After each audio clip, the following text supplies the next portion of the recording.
Welcome to another episode of the Goodsugar podcast. I am Ralph Sutton. Back with me once again is Marcus Antebi in his ever-roaming location. Today you're at some hotel somewhere. You're a busy guy. I get it.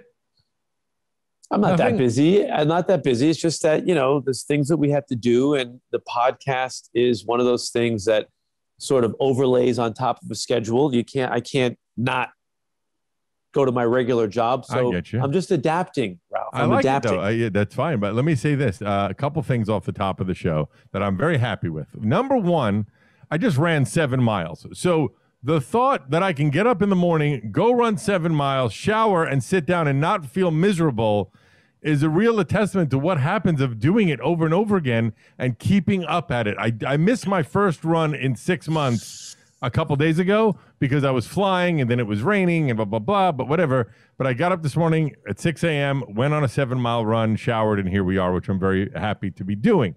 That being said, I added one aspect to my routine this week, and I'm curious about your thoughts. So about 2 months ago, I started just writing down anything that I put in my stomach, whatever it was, a coffee, a protein shake, an apple, whatever it was, I just put it down. And then I was looking at the end of a week, I'm like, what do I do with this information? There's nothing here. It's just lists, doesn't say anything. So I joined a website that's free called Lose It. And what it does is it shows you the nutritional content, calorie content, everything of every single thing that you put in your body. And the main reason why I'm doing it is I just want to see how bad, when you look at the end of a week, I'm not going to do it for the rest of my life. I might do it for a few weeks to see how bad everything is that goes in my body. And I'm trying to not miss anything and be as 100% transparent with what goes into my system. Do you think that's a good idea or a bad idea? Well, I think for you, I can't say for other people, I don't think it's a good idea because I think you go off onto these weird intellectual tangents and you have a tendency of deriving the wrong information from them. And you're already a little bit, and I say this in a loving way, if I was with you right now, I'd slap you in the face like a cute little baby that you already have. I'm a cute little baby in this scenario? Okay. Yes. I want to squeeze your cheeks. You have a tendency, and I love you. I'm not judging you. I'm just telling you. I'm just giving you a mirror. You could say I'm wrong and call me an asshole. You probably do that anyway. You have a tendency of being a little bit hypochondriacal. And I don't mean that as I don't mean you're like really bad. You just have a little bit of a tendency. Would you agree? Yeah, sure. Okay. To me, that exercise is not going to give you any useful information.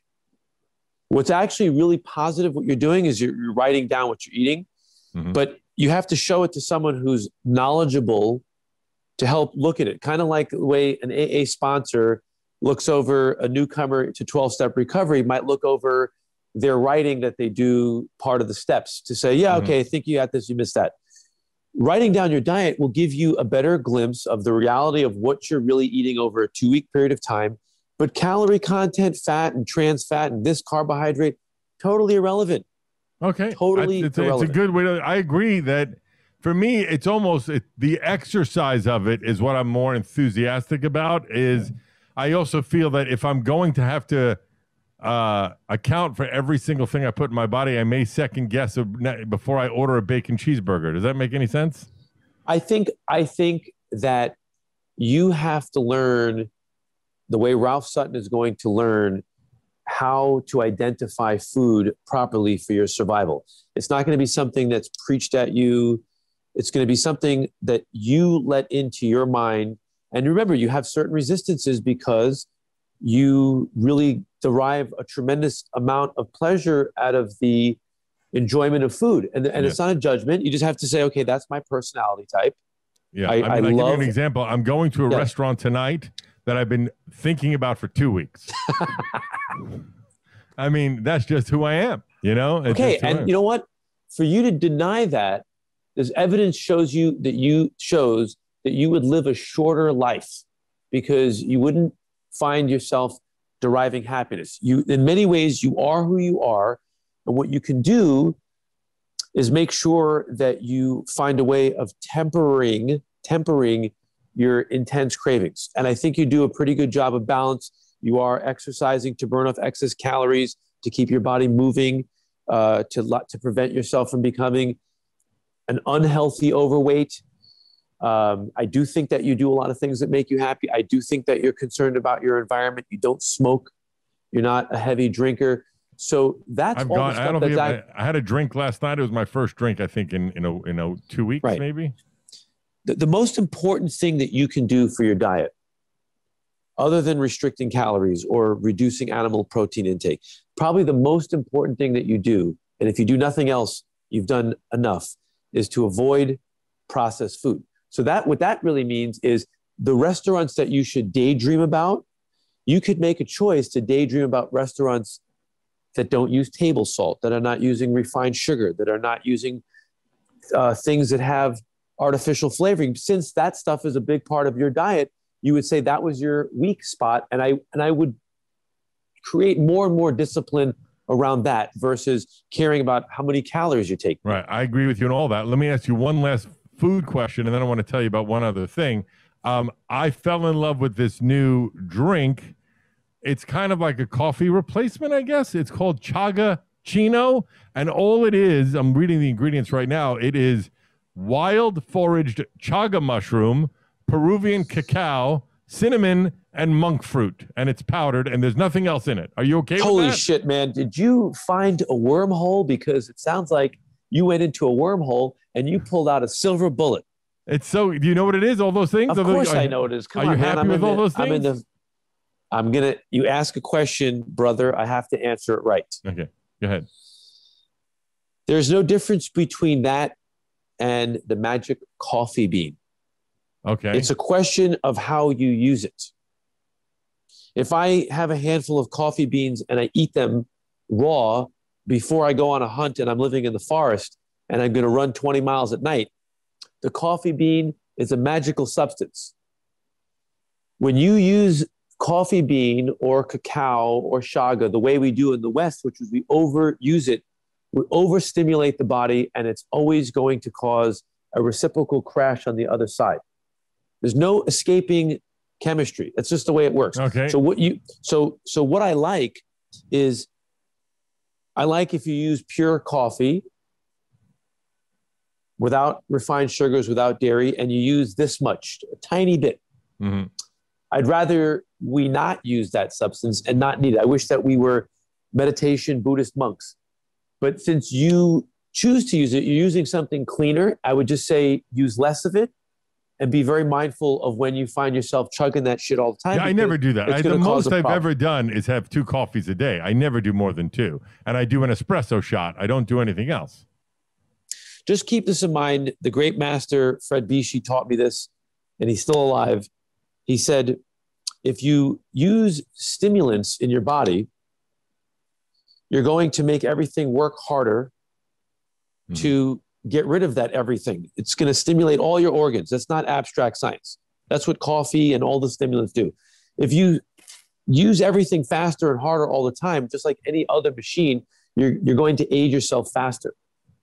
So what you have to do for yourself is just weigh that in your mind. If that's not important to you, if you're the type of person that says, fuck it, I just want to live my life, then you're free, happy. Die fast. Yes. Okay. If that's your philosophy, I'm not judging, but I'm saying I wouldn't judge it. I would just say you should always know the science. All right. I appreciate it. Let me say this. Our guest last week was very polarizing. I got some emails and DMs from people that thought he was somewhat misogynistic, but I did find him endearing personally, and I think that you should at least, there was parts of his message that I enjoyed. On a flip note, the woman that's coming on today, Mark, I will bring this up when we bring her in, but anything to do with Alzheimer's is near and dear to my heart because my father had it. I come from a family of people that have Alzheimer's or dementia-related issues. My uncle right now, my maternal uncle, is now was recently diagnosed with dementia. I'm not sure what form yet. I'm actually supposed to talk to them tomorrow. They decide that they deem him a incapacitated adult and will not come out of the rehab facility. I don't know. But anytime that I hear, we could potentially get someone that is in that space, I jump at the chance because I do have a fear that it might be me the next time in 10 years from now, 20 years from now. So right 10 now, years from now, what are you talking about? 20 years from now, 20 years from now, 30 years from now. Come on, man. Stop. Listen, I'm that annoying guy that's going to be over your shoulder telling you, stop talking yourself into scenarios and stop creating this narrative in your head. It's not, it's so far, everything in science indicates, and it's really, really important, that your genetic factors play such a tiny role. There's so many other genetic things that are more dominant that you should be worried about out there that you can get sick and die from. So the idea here for you is just stop placing these things in your mind that I feel like it could become a self-fulfilling prophecy. Fair enough. I appreciate that. I think that makes sense. But let's bring her on right now, because at least we can get some top-down information about Alzheimer's. All right, Marcus, we've talked about it enough. Let's bring her on right now. She's the executive director of the Women's Alzheimer's Movement. It is Erin Stein. Nice to meet you. Nice for joining us. Thank you so much for coming in. Thank you very much for having me. So I told you this a little bit off air. This topic of Alzheimer's, first of all, I didn't even realize it, but when I read it, I'm like, oh, that makes sense. It's more prevalent in women, but Correct. I come from a family that has a strong background in getting Alzheimer's. So I mentioned this to you off air. My maternal grandmother, I believe it was a family of 9, and 8 of them had it. My grandmother passed at 75, so she may have gotten it, but she passed too early. My father had it as well, and my mom is very nervous about potentially getting it because she is now 74. And just anytime someone comes down as a potential guest that specializes in this, I'm like, yes, I want to get as much information as possible, not just for me, but to get it out there because it is so prevalent and seems to be getting more prevalent in society. Maybe it's health reasons, maybe it's genetic, modified foods. I don't know what it is, but it seems like maybe because we're living longer. I don't know, but it just seems like the more I'm around, the more I hear about it. Maybe I just care more because I'm getting older. I don't know, but any light you could shed on this topic is a big win for me.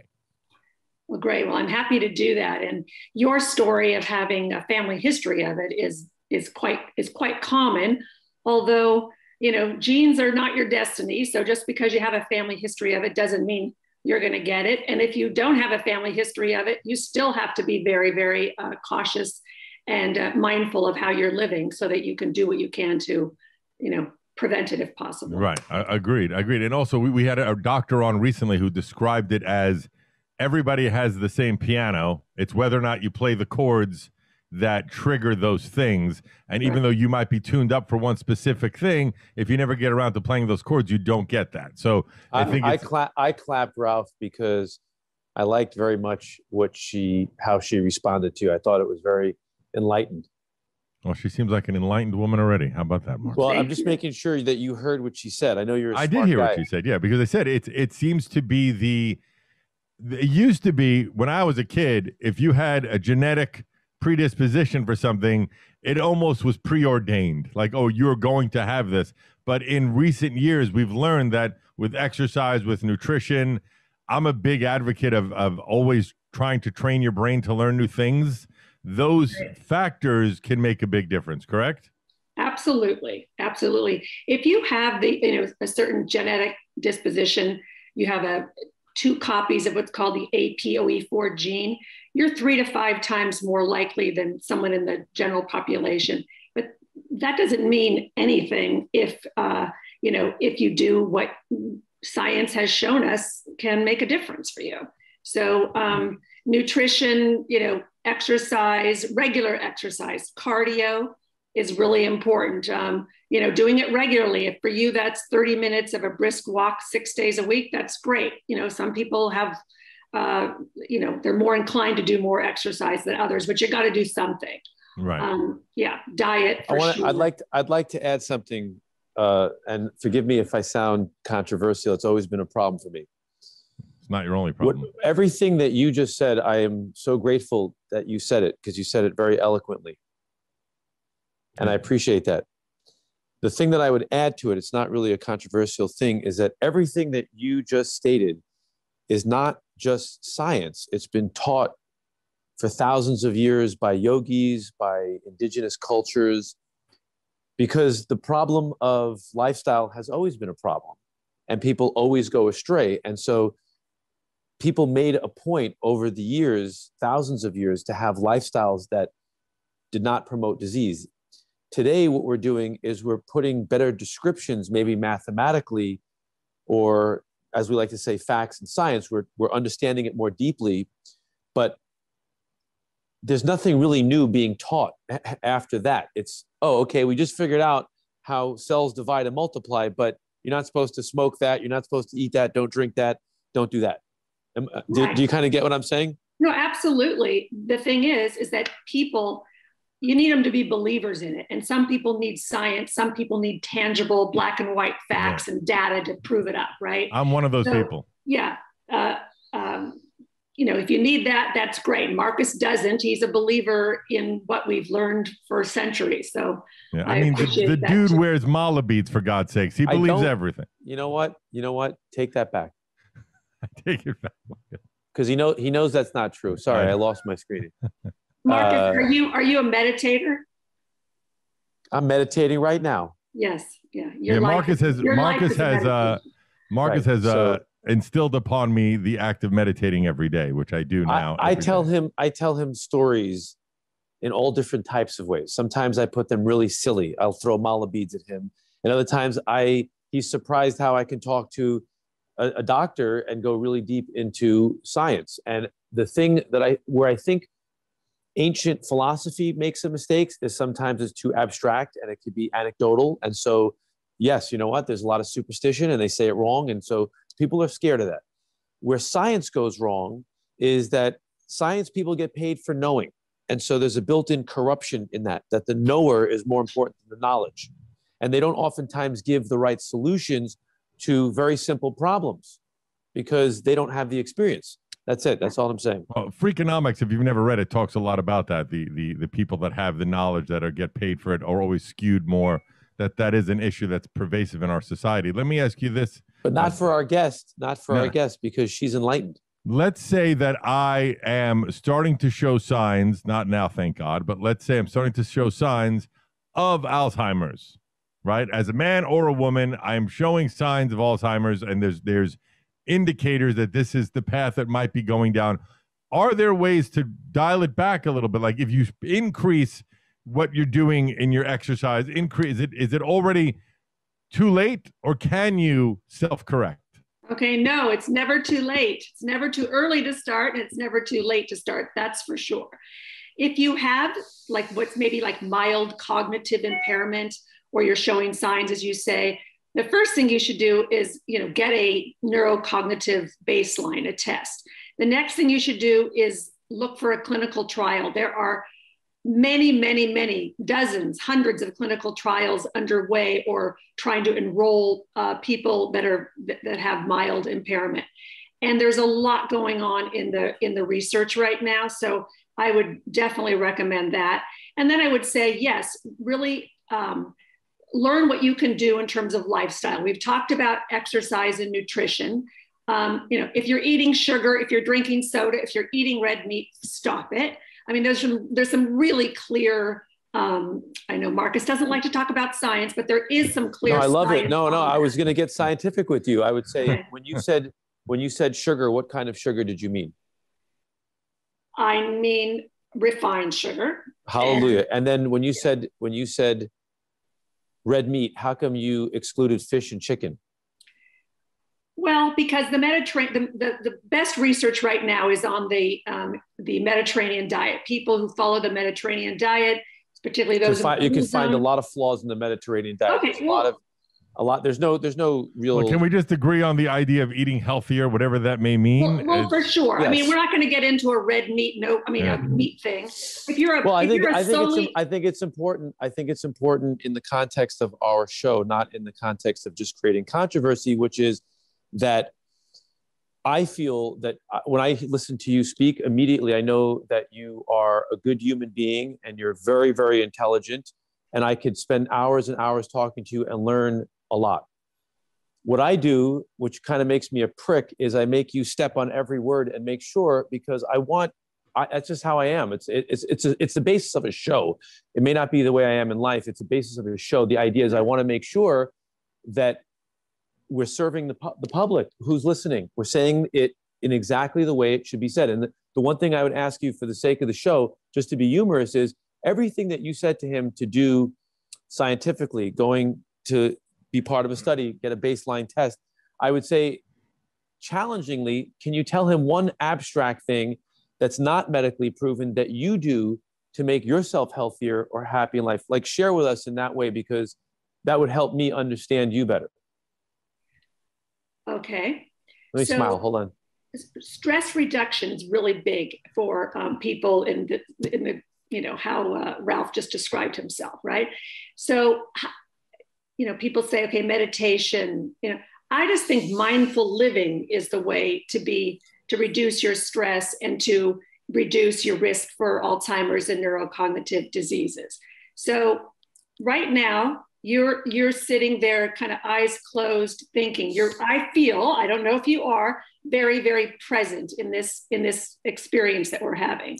That is what I do. I don't have any science behind it, but I think it's real. But I hear that in what you're saying. So what I would say is I'm the court jester that inserts himself into science all the time. I have so many medical friends that are unbelievable. On my board of my company is Dr. Jeffrey Mechanic. He's a brilliant endocrinologist at Mount Sinai, understands all this stuff so well. And after every episode or anytime I have an encounter with a medical person, like a photographic memory, I download it on him and he tells me, yes, no, follow that. That's abstract. This is pseudoscience. And he helps me because I want to understand, because I'm definitely not a quack. I don't like when people prescribe vitamins or, tell people to do things. I just watched a great documentary preparing for this show. I can't remember the name, on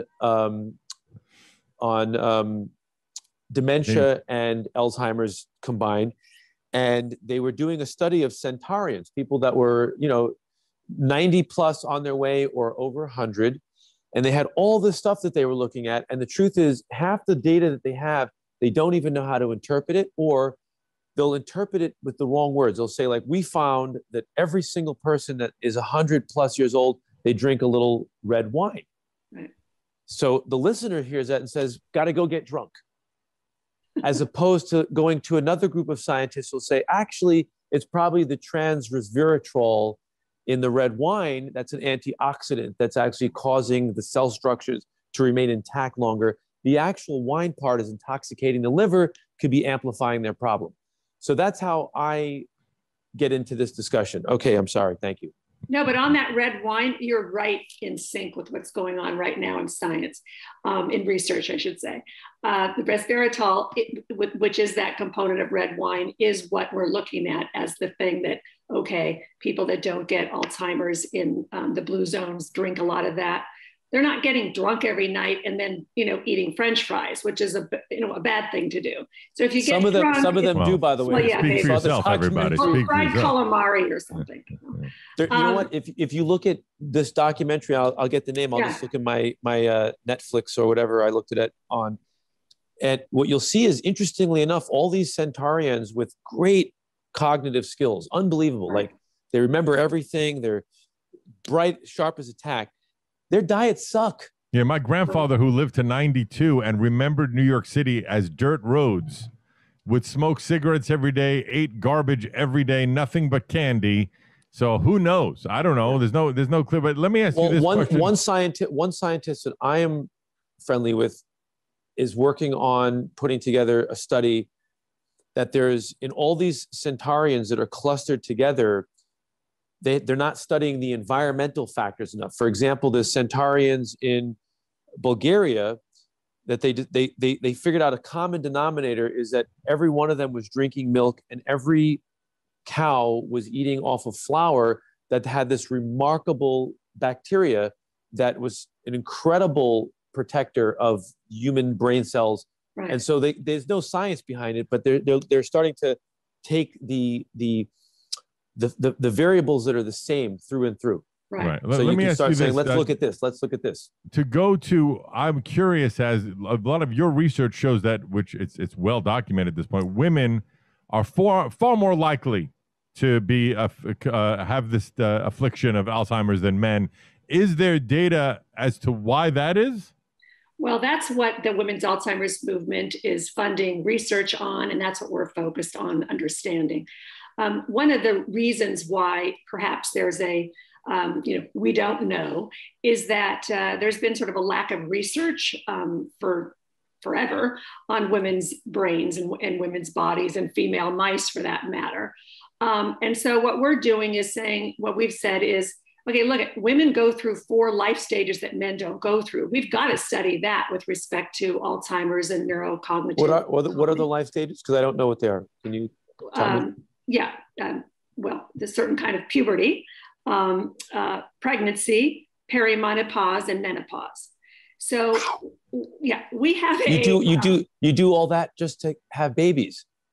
Well, maybe, or to be the better sex. I don't know, whatever you want to call it. You know, I appreciate it. On that topic. I only learned this. I listen to books when I run, and I only learned this recently listening to a science podcast that women's anatomy, not to be crass, but vagina and clitoris and all that stuff was not even in textbooks until not that long ago. Like way later than it should have been. It might even, I don't want to screw up the date, but like it wasn't until like the 1990s or some crazy thing. The guy and writing that the just book shows you because really embarrassed. It's insane. It's really insane how women have always been given the shaft, so to speak, not to sound using that was that was a very bad. As you get it was a backhanded euphemism. That was the idea there. And then on the flip side of that, what we've done for centuries is practice what we call bikini medicine. Women were just, we looked at breasts for breast cancer and, had babies and looked at, that, and that was it. There's a lot more. Can I ask you a question? Are you saying that women have dementia and Alzheimer's less than men or more than men? More. No, more. More. 2 out of 3 people with Alzheimer's are women. And, for many, many years, people just said that's because women live longer. But when you controlled for that, that was not the case. And so there's a lot of research about hormones. How much do you spend time linking it into the psychological problems that are prevalent in the female ethos? For example, I've been discovering, and you could probably tell me if I'm wrong, it might be outside the field of your expertise, but the vast majority of women that I have known in my 52 years have some type of sexual trauma, whether it's minor or major. And I know that has to affect their ability to feel happy and to process their emotions. And so what I'm starting to believe about all these mind illnesses like dementia is that we're not paying enough attention to how happy a person is and how well they manage their emotions throughout their entire life as linking that to a source of a physical problem. There's a lot of connection between mental health and these, brain health or neurodegenerative diseases, I should say. Wow. And I didn't know that. Yes, there is. And there's a lot of research going on in that and looking at depression and anxiety, looking at, one thing we haven't talked about is sleep.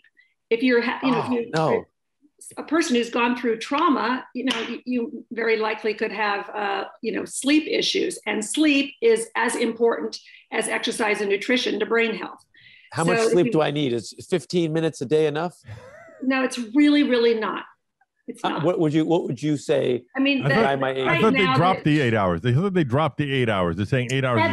7 to 8. Yeah. And you could actually find some studies 6 to 7. Does it have to be real sleep? Does it have to be continuous 7 to 8, or just 7 to 8 in a continuous? But it can't be like 30 minutes 25 times a day. Is my 19 hours a day sleep too much? That's going to cause bed sores. Yeah, that would mean you're not exercising probably. So tell me now, great master, which I really like you, by the way. I'll have you over for supper as soon as I get a job and can afford the we haven't read. Get to your point, Marcus. No. Awesome. All right. sleep. Here's what I was going to ask you.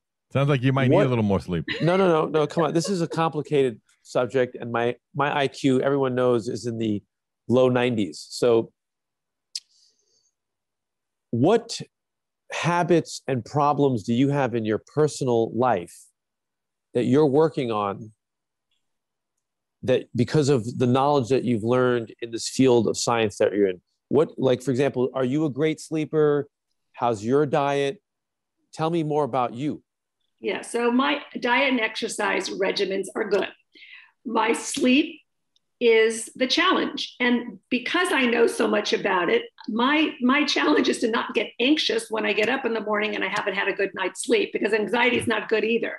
But I worry about it. So I try different things, and some things work better than others. One thing for sure that's bad to do is eat right before you go to bed.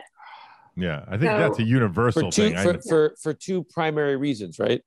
Not just for the energy that it creates or the mechanisms of digestions that can be stimulating, but also because your body shuts down at night and it's in a different modality. It's not in digestive active mode, it's in rest mode. And so what happens is your digestion is weak, and from having a weak digestion, to a degree, varies for different people, you can ferment your food. And the fermentation leads to off-gassing, which people say I'm crazy for saying that. That off-gassing is one of the causes of cellular inflammation, which is linked to everything. Right, inflammation. Would you say it like that? Would you say what I said that way, or did I get that wrong? I have never used the off-gassing term, but I would say it similar to that, yeah. And the addition to is that during that restful time is when your brain is literally cleaning itself, ridding itself of the plaque that builds up. What controls that? What controls that process? I need to know, because I'm getting close in my mind. Is it the hypothalamus? I do not know. That shuts you down at night? I'll have to get back to you on that, Marcus. Because I'll tell you where I learned it. I have a great master of diet. He's 91. He's told me that for 12 years. And I do find it in some of the scientific stuff that I read, but I'm not quite understanding. What he's saying is that when the hypothalamus gland is signaled that it's dark, it signals the rest of the body to slow down and shut down. And he said, as a nutritionist, he said that's why over the 60 years that he's been doing it, he had a very difficult time helping people who were blind with their diet, because they had confusion as to the rest cycles or things like that. I don't know. Do you understand what I'm saying? Absolutely. Yeah, no, I think that plays into it. But I mean, regardless, if you have sleep issues, you would have to take those, really seriously. But let me ask you a question on that, because I have several friends in my life that, it's funny because two of them are women, that can never get a good night's sleep. They've tried every single trick in the book, so to speak, and nothing works for them. Is there anything in your research or anything that you've been doing to help people figure out what they can do to get a better sleep? Saying get a great sleep sounds wonderful, unless you just can't do it. Absolutely. Well, one thing is you got to check to see if you have apnea. There's such a huge number of people that are undiagnosed that have apnea, and once you take steps to resolve that, you get a better night's sleep. And you don't know you have it. You don't know until you go through one of those. Let's assume they don't have that for the purposes of this discussion. Right. So, okay, is it stress or anxiety? That's one of the biggest causes of not getting a good night's sleep, and addressing it's also a big cause of apnea. It's a cycle. It's all built in. The stress and the anxiety. Let's just all agree that stress and anxiety, and I'm going to put this in medical terms, are not fucking good. Right. Whoa, easy. Right? Stress and anxiety are massive destructors. And I just had a breakthrough with this conversation, which is I just realized is that, yes, of course, sleep, duh. It's a brain. It needs to rest like a machine, and it needs to clean the hard drives and the frag drives. How could there not be all the focus should be on sleep being a major factor in dementia and Alzheimer? Right. It's got to be one of the biggest things. It is. That's why I brought it up, because we start hearing a lot about exercise and nutrition, and those are key. But if you don't get sleep, it honestly doesn't matter what you're eating or what you're doing. Man. So it's really critical, as are, other things that you can do to make sure. Do you have a high blood pressure, hypertension? What's your blood sugar levels? I mean, those things, you have to get that under control if you're really trying to live what we call a brain healthy life. And that's all diet related, folks. That's all diet related. It's funny how it all comes down to, we bring on many different people in very different fields of expertise. And it always cycles back to diet, exercise, and sleep. Those things are so important in prioritizing all of your health issues. I think the amount of people who could find their way back on track if they focused on those things, it's just easier said than done for most of us. Like, as someone who definitely has food addictions, it's definitely easier when someone like Marcus, who could live off of salad for 17 years, and I can't. It's just, you're wired differently, and I just think it's hard sometimes to just say, oh, just do this, like just get a good night's sleep, or just eat, just be vegan. It's just easier to say than do for most of us.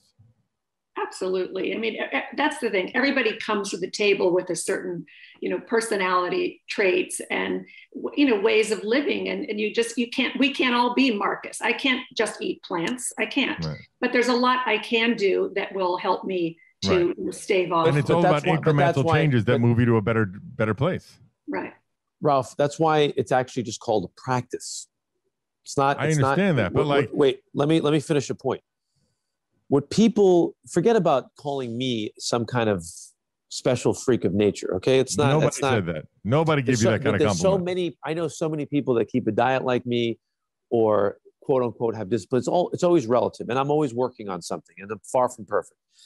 What I want to state is that you need people like us in all the different ways that we do, telling people what the mountaintop is, not telling them you got to get there, not saying I'm there, be like me, but I have to tell you that this type of diet, that's the right diet. That's the highest peak. Now, what you do is you climb as high as you can climb.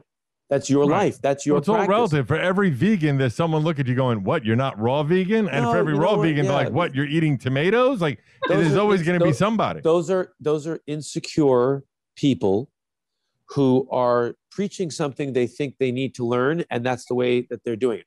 It's definitely not. I don't do that. We're getting off topic here. Let's just go back to the topic. To wrap this one up on the women's Alzheimer's movement. If somebody wants to get involved or find out more about it, can you tell us where they go and what they can do? Yes.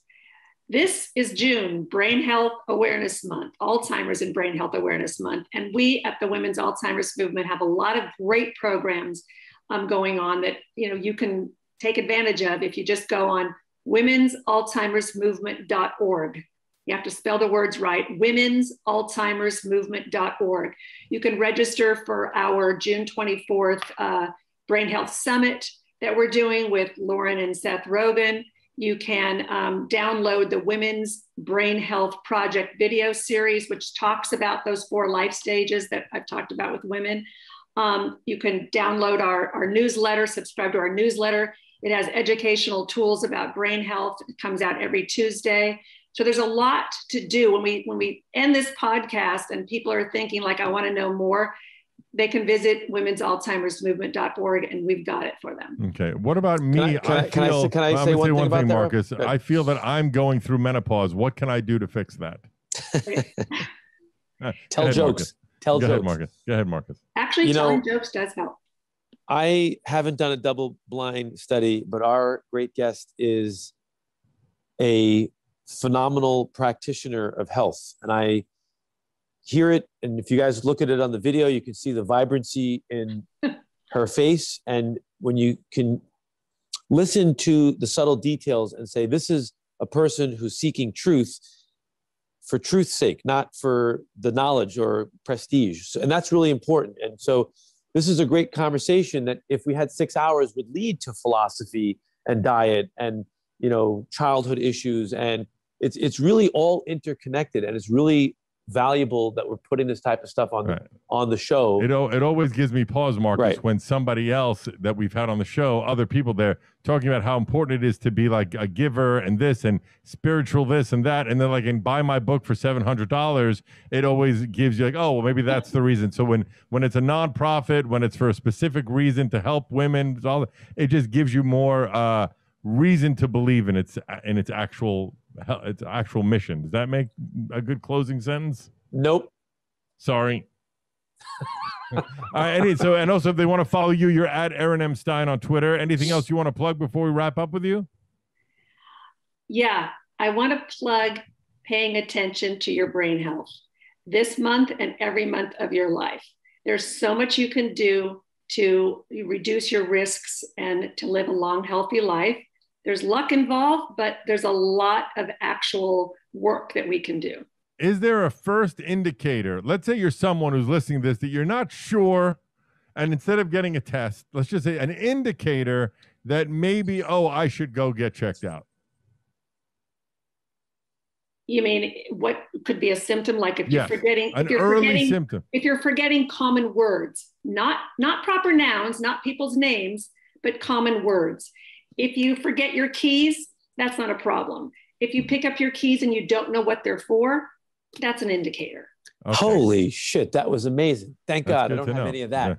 Yeah, that's good to know. Whoa, so scary. The standard nonsense of like, did I already shampoo myself in the shower, that people forget all the time. You hear those stories, or where are my keys? Where's the remote control? That kind of stuff, not as important as what do I do with this? Like I'm holding a Absolutely. bottle. Okay. As this great neuroscientist, Lisa Genova, says, you can't expect your brain to make a memory of everything unless you're mindful of it. If you're in the shower and you're thinking about what you need to do next and you're washing your hair, you may forget that you washed your hair because you weren't really paying attention to it because it's a routine. Mm-hmm. Are you sure she's not a monk? No, but she's incredible. So I was going to say, and not as eloquent as she said. She had more time to think about it, and I'm not that smart. I was going to say that what I've learned is I've spent most of my life half awake, daydreaming in the past, in the future, and I practiced being present. And so when I start to forget shit, like it's usually because I'm stressed the hell out. I got too much shit going on. I have trauma in my past. And I'm thinking about some other crazy shit. Of course, I'm going to forget. Right. The question is whether you forget you're crossing the street in traffic. That is really when it becomes a problem, right? You would say if you're walking across the street and you can't be mindful of that is it's time for It's time for a checkup. Yeah, definitely. Fair enough. Well, thank you so much for taking time out with us, Marcus. Anything you want to plug before we wrap this up? You took a long pause there, buddy. Every show, you always ask me that question, and I just don't have anything to plug. And well, you could plug your Instagram. You could say that Goodsugar is reopening, but fine, nothing. We'll leave it at nothing. I already have enough. Okay, fair enough. Follow me everywhere at I Am Ralph Sutton, my other podcast, The SDR Show. I'm literally right after this interviewing Def Leppard, which I'm very excited about. And we'll join you all next week on GSP, the Goodsugar podcast. Thank you so much to our guest, Ms. Stein, and see you next week on Goodsugar.